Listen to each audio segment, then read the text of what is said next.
Welcome to S P smart digital.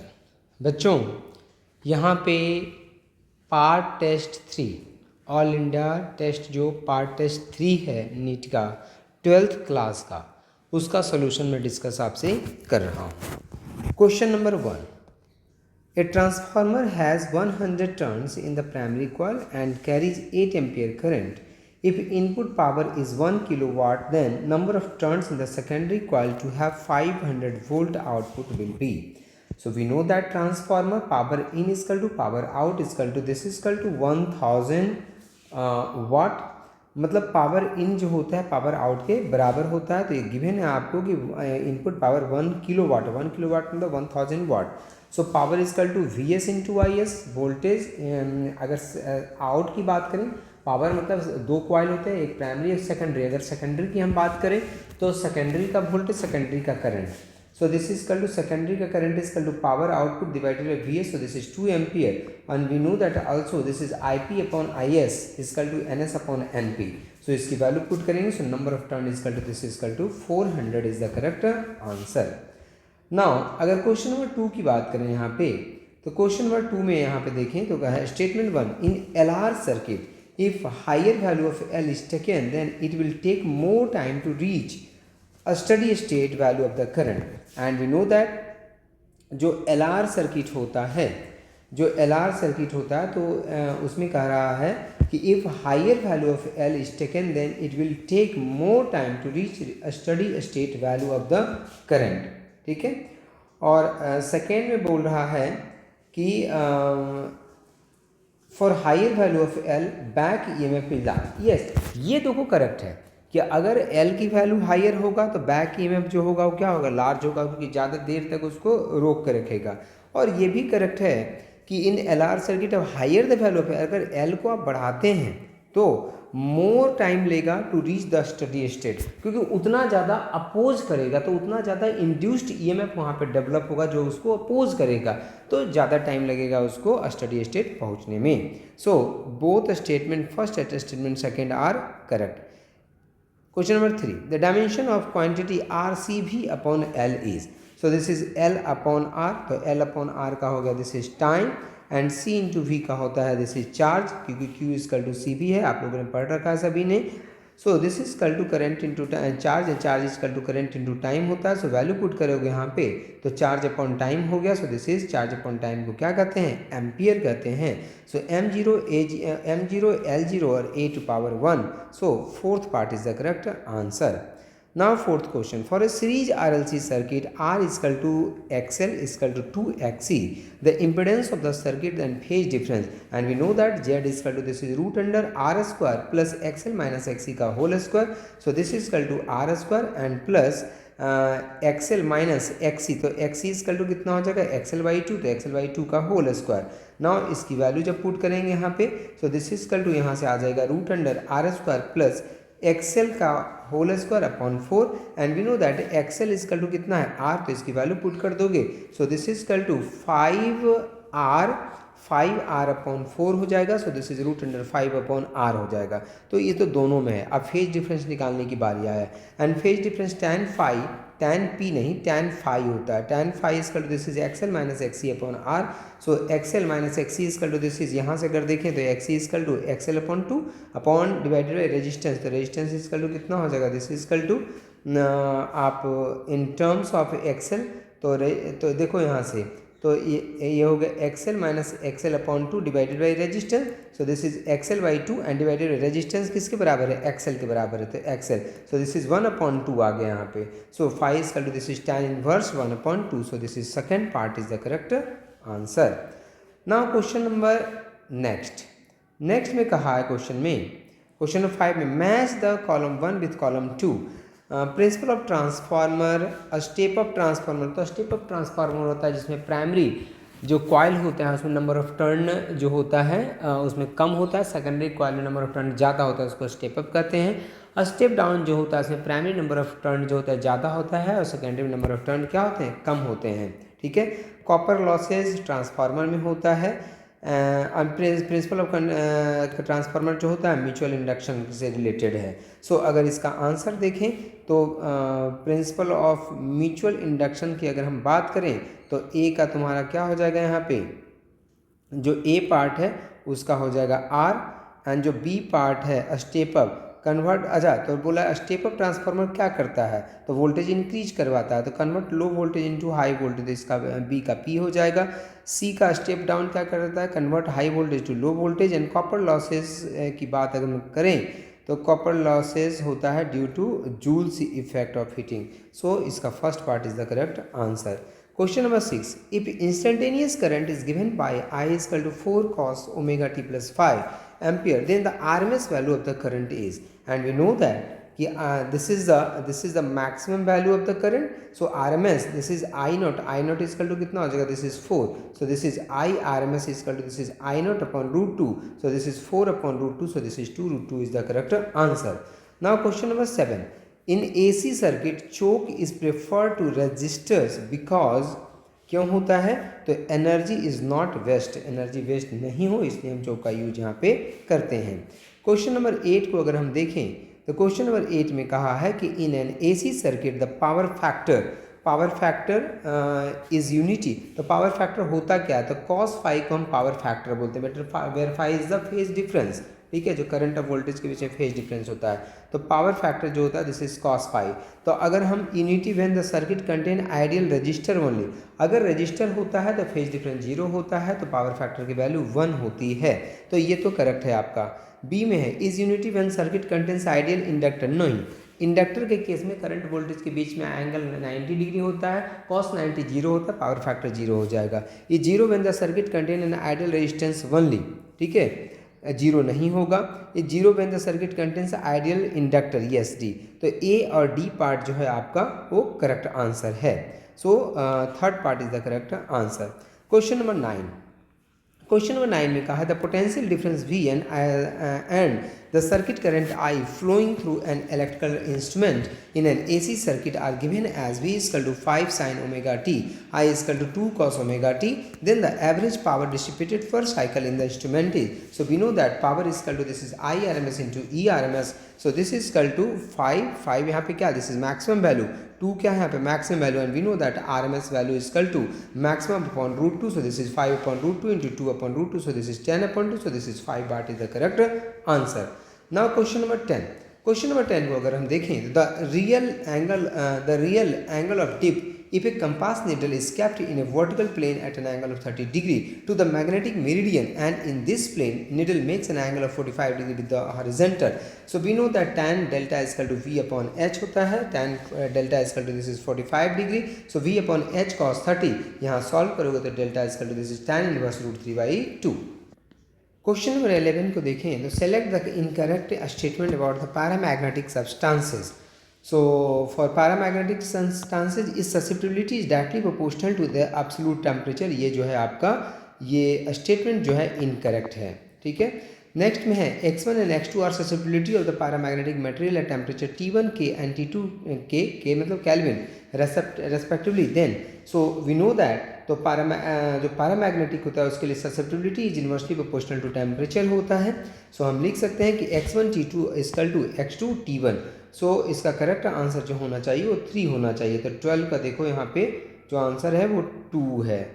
Inversely proportional होता है, जो इसका वैल्यू होता है वो इनवर्सली क्या होता है, प्रोपोर्शनल होता है। यहाँ पे अगर हम देखें तो पैरामैग्नेटिक में बोला है कि फॉर पैरामैग्नेटिक ये कौन सा है, the paramagnetic material temperature a susceptibility is inversely proportional to temperature, तो this is Chi1 is inversely proportional to 1 upon T1। अच्छा तो यहाँ से x1 T1 is equal to constant हो जाएगा, so this is x1 T1 is equal to x2 T2, so second part is the correct answer. Yes yes correct, second part जो है वो आपका करेक्ट आंसर यहाँ पे आएगा। Question number 13, when a ferromagnetic material is heated above its Curie temperature the material, तो Curie temperature से ज़्यादा अगर आप इसको हीट कर देते हैं तो ferromagnetic material behaves as a paramagnetic. तो डायरेक्ट आपके नोट्स में लिखा हुआ है कि फेरोमैग्नेटिक मटेरियल जो है पैरामैग्नेटिक में कन्वर्ट कर जाता है। Next is question number 14, which of the following is represented by the area enclosed by the hysteresis loop BH curve. So अगर हम BH कर्व में देखें तो which of the following is represented by the area enclosed by the hysteresis loop, तो इसका heat energy loss per unit volume in the sample, जो energy जो area होता है वो आपको हीट एनर्जी वहाँ पे देता है। नेक्स्ट में है 15 में, क्वेश्चन नंबर 15 में, the pole strength of a bar magnet is 48 ampere meter and the distance 25 centimeter. The torque by which it can be placed at an angle of 30 degree with the uniform magnetic field of strength 0.15 Weber per meter square will be. So we know that magnetic moment is equal to pole strength into distance between the poles. So M is equal to, this is 48 into 25 upon 100. So this is 12. So we know that torque is equal to M cross B. So this is torque is equal to MB sin 30. So torque is equal to, this is 0.9 Newton meter is the correct answer. Which of the following statement is correct for ferromagnetic material? So which of the following statement is correct? So correct अगर हम देखें तो second, these becomes paramagnetic at Curie temperature. अभी देखा ऊपर वाले point में ही लिखा हुआ था। क्वेश्चन नंबर 17, क्वेश्चन नंबर 17 को देखें तो the refractive index of the medium is given by, जो रिफ्रैक्टिव इंडेक्स होता है, जो refractive index of the medium is given by, तो mu is equal to this is C upon V होता है and C is equal to this is 1 upon root under mu not into epsilon not होता है। So mu is equal to this is 1 upon root under mu not into epsilon not divided by किसी medium में speed जो होता है this is 1 upon root under mu not epsilon not into mu R into epsilon R. So this is equal to final answer जो होगा this is root under mu R into epsilon R. So A part is the correct answer. Question number 18 को अगर हम देखें तो electromagnetic waves consist of periodically oscillating electric and magnetic vectors, yes, and in mutually perpendicular planes but vibrating in phase, yes. जो electric field magnetic field जो होता है और खास करके जो वेव्स होता है इलेक्ट्रोमैग्नेटिक वेव्स, तीनों जो होते हैं म्यूचुअली परपेंडिकुलर होते हैं, ठीक है, और वाइब्रेट भी करते रहते हैं। So fourth part is the correct answer. Question number 19, question number 19 में कहा है plane electromagnetic wave travels in a free space along X axis at a particular point in the space, the electric field along Y axis is 9.3। हमने कल ही आपको formula बताया था कि जैसे C is equal to this is E not upon B not होता है, so this is B not is equal to E not upon C. E not आपको गिवन है, so this is equal to B not is equal to हो जाएगा 3.1 into 10⁻⁻8 tesla. Now question number, next question is question number 20। So 20 number अगर question को देखें तो पूछा है कि if lambda V lambda X lambda M represent the wavelength of the visual light X rays and microwaves then, so we know that इसका जो correct answer होगा वेवलेंथ ऑफ जो माइक्रोवेव्स होगा वो सबसे ज़्यादा होगा, फिर वेवलेंथ ऑफ जो विजुअल लाइट होगा और फिर वेवलेंथ ऑफ एक्स रेज होगा। So third part is the correct answer.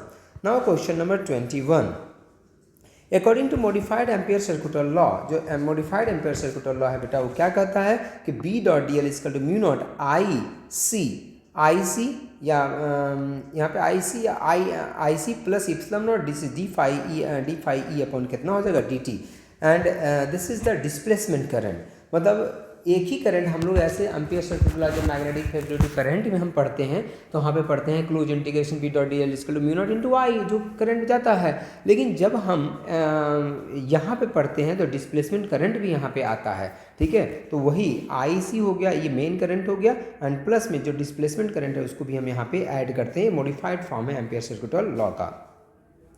Question number 22.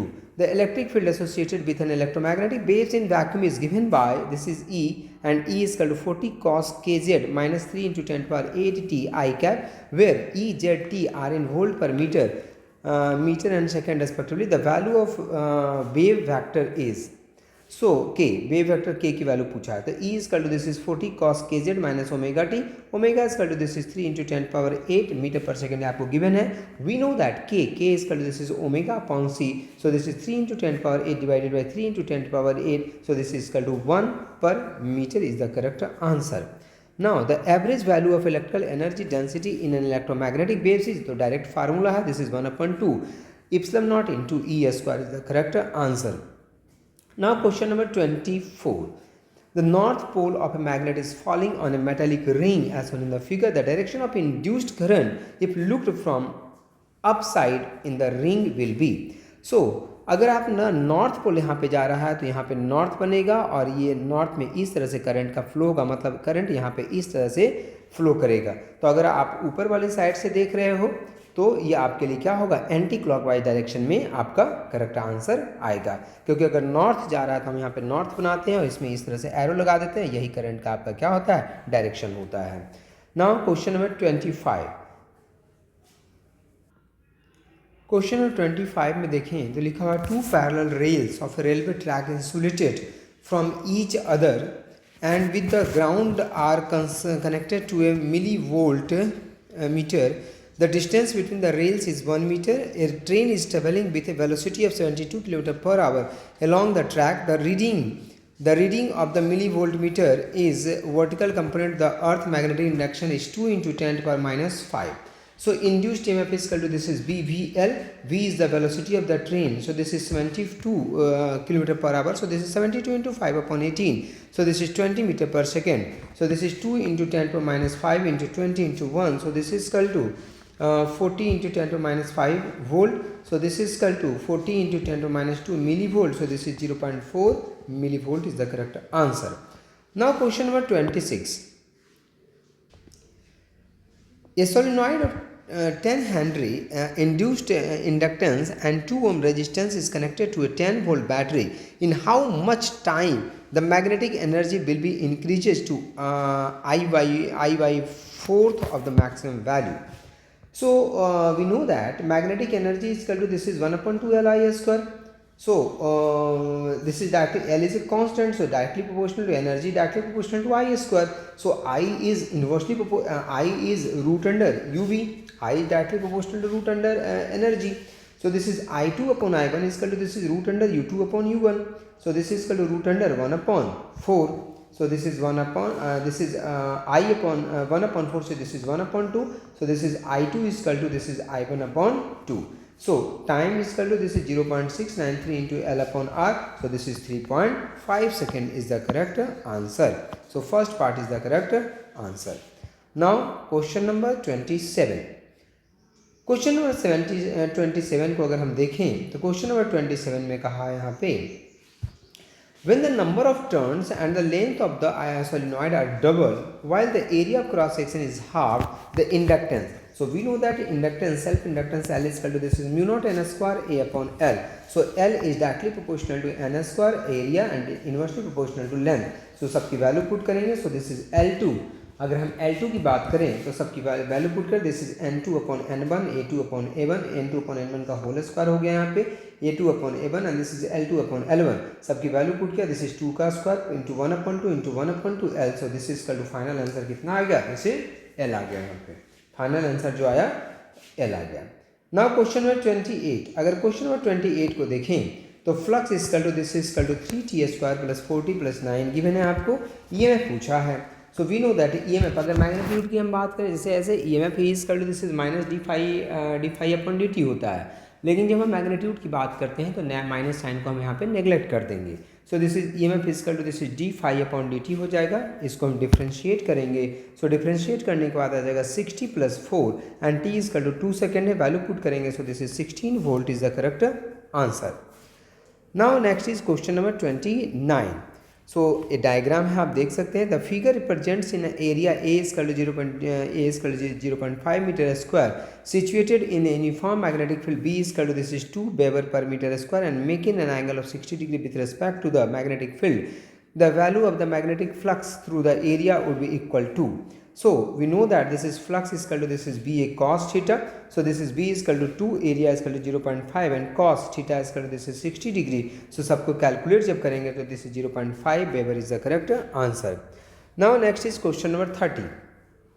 Question number 30 में अगर देखें तो क्वेश्चन नंबर 30 में कह रहा है, the mutual inductance between a primary and a secondary circuits is 0.5 henry. The resistance of the primary and secondary circuits are 20 ohm and 5 ohm respectively. To generate a current of 0.4 ampere in the secondary, current in the primary must be changed at the rate of. So here is given mutual inductance is equal to M is equal to 0.5 Henry, resistance equal to, this is 20, primary जो resistance है 20, secondary जो resistance है this is 5 and we know that this is M dIP upon dt. ठीक है, and this is equal to voltage. जो आप यहाँ पे हम rate of change of current with respect to time जो होगा एंड इनटू जो म्यूचुअल इंडक्टेंस होगा वो आपको दे देगा voltage, and voltage is equal to this is I into R. So this is equal to, यहाँ पे इसको सॉल्व करेंगे, इसके m की वैल्यू दिस इज 0.5 DIP जो प्राइमरी में आपका करंट चेंज करेगा with respect to time equal to this is primary जो सेकेंडरी है उसके रेजिस्टेंस इनटू जो सेकेंडरी में करंट है। सो यहाँ से जब सॉल्व करेंगे so this is 0.4 ampere per second is the correct answer. Next is question number 31। अगर क्वेश्चन नंबर 31 को हम देखें तो क्वेश्चन नंबर 31 में कह रहा है two identical coils A and B are arranged coaxially as shown in the figure, and the sign convention adopted is that the direction of the current are taken as positive when they flow in the direction of arrows. Which of the following statement is correct? So अगर हम यहाँ पे देखें so second part, if A carries a steady positive current and B is moved towards A, then the negative current is induced in a V. ठीक है, सो second part जो है इसका करेक्ट आंसर यहाँ पे है। Now next is question number 32।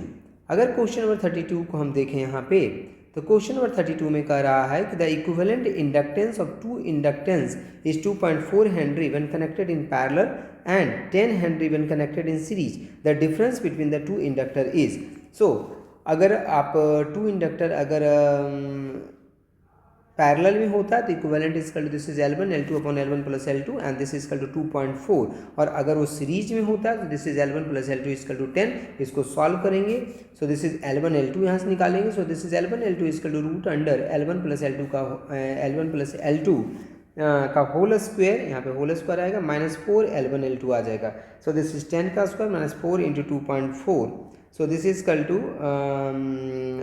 10 का square is equal to 100 and this is 2.4।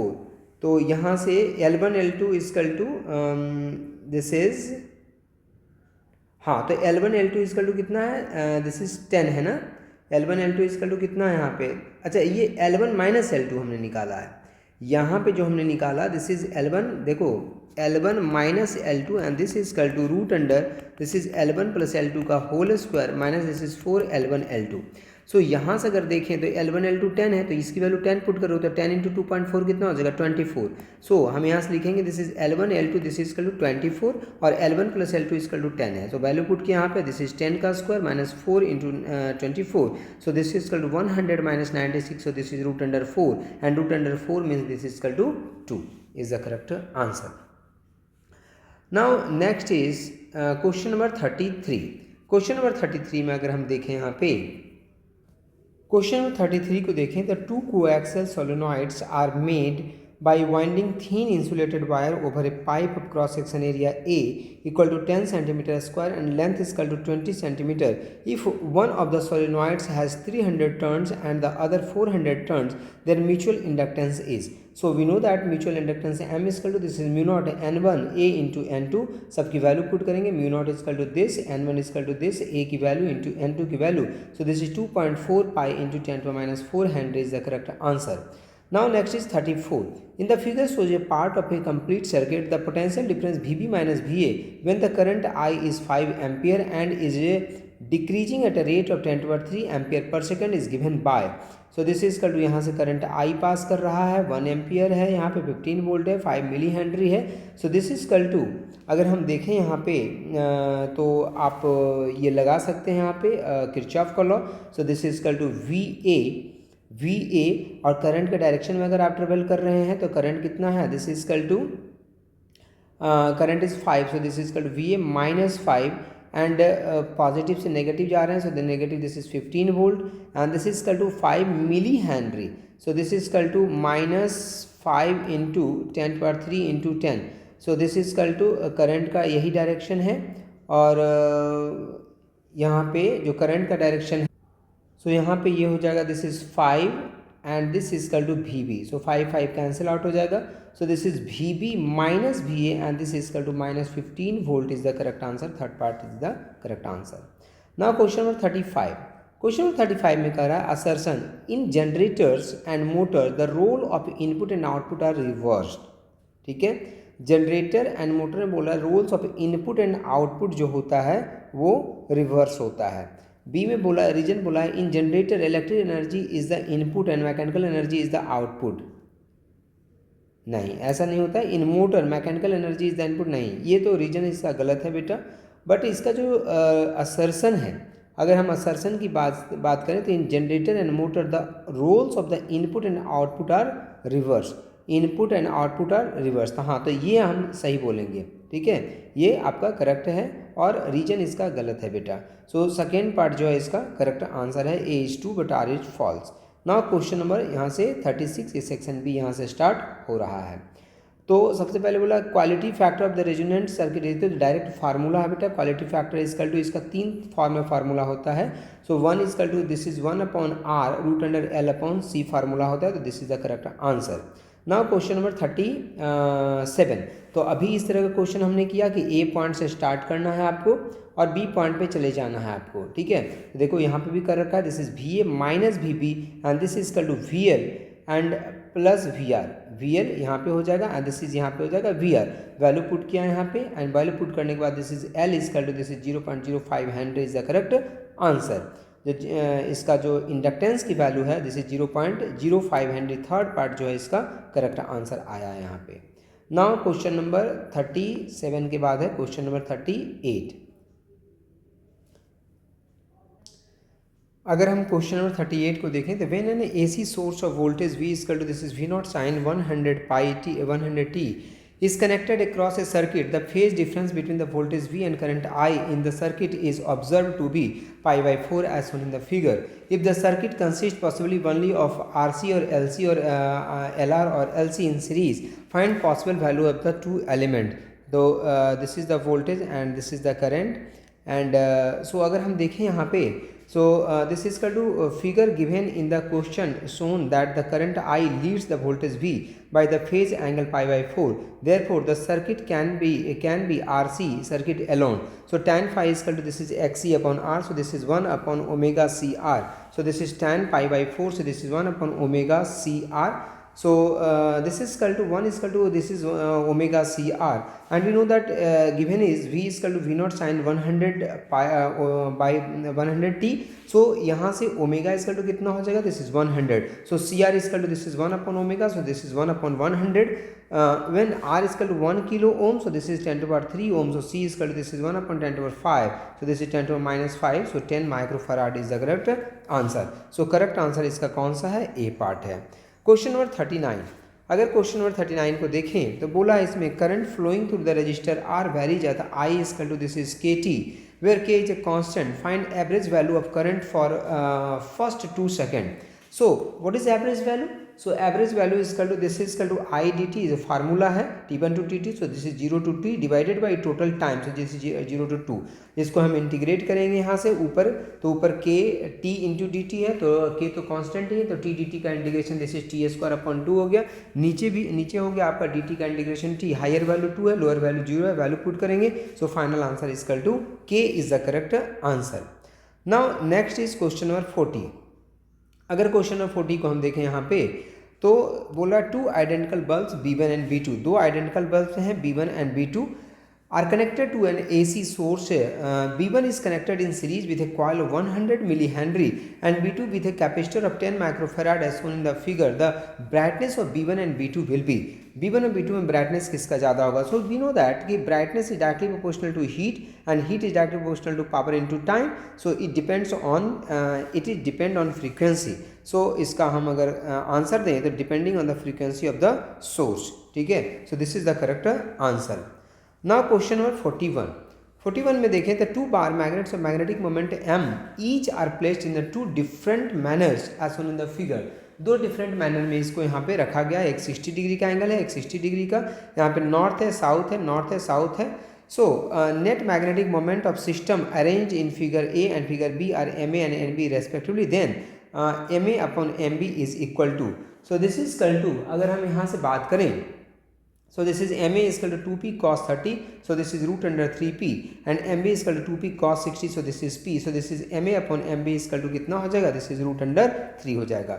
So now 41, अगर हम 42 की बात करें तो ये मैग्नेटिक नीडल 42 की अगर हम बात करें तो ये magnetic needle lying parallel to a magnetic field requires W unit of work to turn through 60 degree the external torque required to maintain the magnetic needle in this position is. So we can write delta u is equal to this is uf minus ui. So u is equal to this is minus m dot b. So this is w is equal to minus mb cos of 60 plus mb. So this is mb by 2. So torque is equal to this is m cross b. So this is mb sin 60. So this is w root under 3. Now next is question number 43. So question number 43 को अगर हम देखें तो bar magnet of magnetic moment m is bent in the form of quadrant of circular arc. The new magnetic moment is. So this is capital M is equal to m into L. So this is equal to ये length इसका bar magnet है, इसका length कितना है L. So इसको हमने कितने degree पे रखा है, मैग्नेटिक मोमेंट है bent in the form of quadrant के फॉर्म में हमने इसको बनाया है. तो this angle is equal to यहाँ पे 90 डिग्री हो गया. So M dash is equal to कितना हो जाएगा, एम रूट अंडर आर हो गया. L is equal to this is pi R by 2. ठीक है, इसकी value. So this is M dash is equal to M root under 2 into 2 L upon pi. So this is equal to यहाँ पे M dash की वैल्यू 2 root 2 upon pi. M is the correct answer यहाँ पे आया है.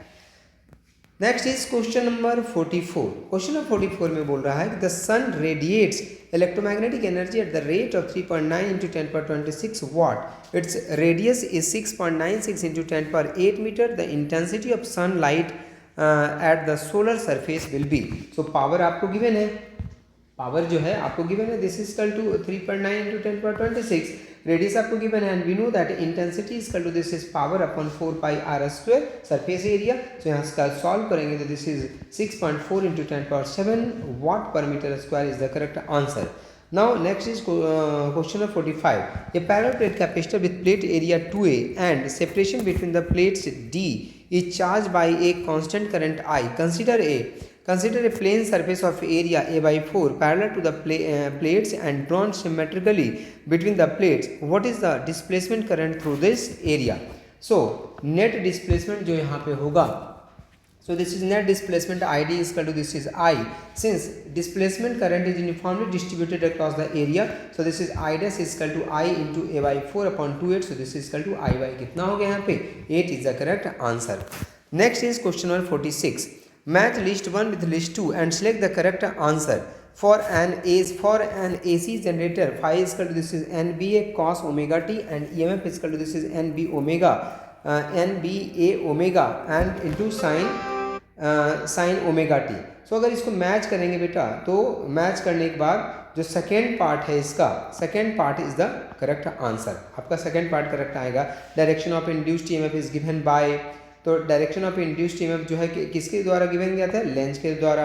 Magnitude of induced EMF is given by, तो this is equal to Faraday's law. तो ये सारा यहाँ से आप देखोगे सेकेंड पार्ट इसका जो है करेक्ट आंसर है.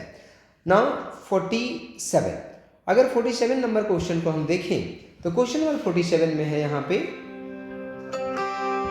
आप देख सकते हो. क्वेश्चन नंबर 47 में, क्वेश्चन नंबर 47 ये कह रहा है कि ए rectangular loop with a sliding connector of length 5 cm is situated in uniform magnetic field perpendicular to the plane of the loop. The magnetic induction is 0.2 Tesla and resistance of the connector R is 1 ohm. The side AB and CD each have a resistance.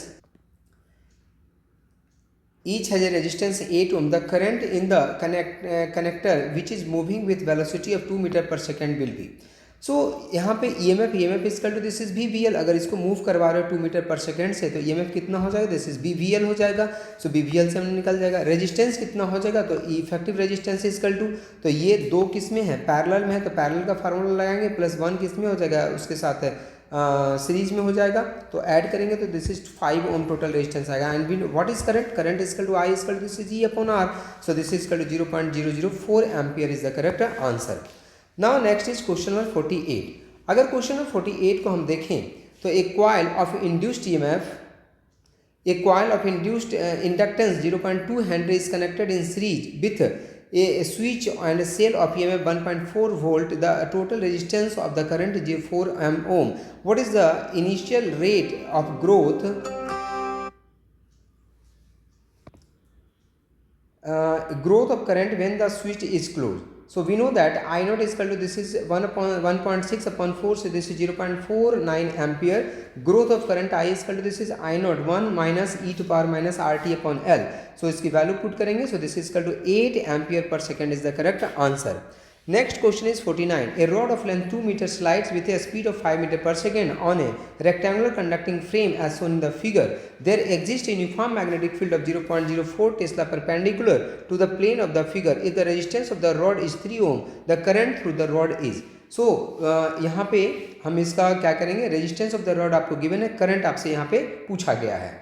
तो सबसे पहले हम EMF निकालेंगे, EMF is equal to this is VBL हो जाएगा, and EMF जब आ जाएगा तो करंट, आपसे करंट पूछा तो current is equal to this is E is equal to E upon R। तो इसको जब सॉल्व करेंगे तो सॉल्व करने के बाद जो करेक्ट आंसर है वो this is equal to 133 milli ampere is the correct answer. Now next is question number 50. The graph given below depict the dependence of two reactive impedance XL and X1 and X2 on the frequency of the alternating EMF applied individually in them. We can then say that, अब यहाँ पे दो graph given है and एक है X1 एक है X2, दोनों क्या है, इम्पिडेंस है, ठीक है, इम्पिडेंसेज हैं, इधर फ्रीक्वेंसी है इधर इम्पिडेंस है आपका। एक ग्राफ आपका ये हाइपरबोलिक है और एक ग्राफ यहाँ पे लीनियर है, ठीक है। तो आपसे बोला है कि वी कैन से दैट, तो इसमें क्या होता है, तो अगर आप फ्रीक्वेंसी देखो XL इक्वल टू कितना होता है, this is XL equal to omega into L होता है, ठीक है, XL equal to omega into L होता है, ठीक है। तो अगर हम देखें तो और अच्छा एक किसका है, डिपेंडेंट और टू रिएक्टिव इम्पिडेंस, हाँ, और XC का देखें तो XC equal to this is 1 upon omega C होता है, तो XC is inversely proportional to omega frequency के, ठीक है, और XL जो होता है वो डायरेक्टली प्रोपोर्शनल होता है। सो हम कह सकते हैं कि ये जो ग्राफ है बेटा वो इंडक्टर का है और ये जो ग्राफ है बेटा वो कैपेसिटर का है। सो थर्ड पार्ट जो है इसका करेक्ट आंसर यहाँ पे है। तो इस तरह से बेटा जितने भी क्वेश्चन 50 क्वेश्चन आपके इसमें थे, हमने थोड़ा तेज किया क्योंकि बेटा मैं ज़्यादा अगर आराम से बनाऊंगा, बहुत सारे क्वेश्चन को आराम से लिख करके बनाऊंगा बेटा, तो 2 घंटे का वीडियो कम से कम बनेगा, वो आप देखोगे नहीं फिर, ठीक है। तो इसलिए मैंने थोड़ा तेज से पढ़ाया, इसलिए कि आप जल्दी से कम आपको जहाँ पे जो डाउट है वो क्लियर हो जाए आपका डाउट, ठीक है। फिर भी अगर कोई डाउट क्लियर नहीं होता है, व्हाट्सएप पे बेटा आप ग्रुप में तुरंत मैसेज कर सकते हैं कि सर ये क्वेश्चन में मुझे डाउट आ रहा है, ये क्वेश्चन मुझे फिर से एक बार एक्सप्लेन कर दो, मैं दूसरे तरीके से फिर से एक्सप्लेन करके उसको मैं बताऊँगा आपको। तो ये सारे क्वेश्चन मैंने जितने भी क्वेश्चन थे यहाँ पे आपके पार्ट टेस्ट थर्ड 12th का जो पार्ट टेस्ट थर्ड है, जिसमें चैप्टर था बेटा magnetism, magnetic effect due to magnetism, EMI, AC और इलेक्ट्रोमैग्नेटिक वेव्स, उसके सारे क्वेश्चन हमने करा दिए। इसके थ्योरी वगैरह हमने आपको जो क्लासेस लगी हैं ऑनलाइन उसमें हमने करा दिया था आपको, और इसके कुछ क्वेश्चन भी हमने कई क्वेश्चन कराए थे, वो सेम तरह के क्वेश्चन भी यहाँ पे आए हुए हैं उसी तरह के।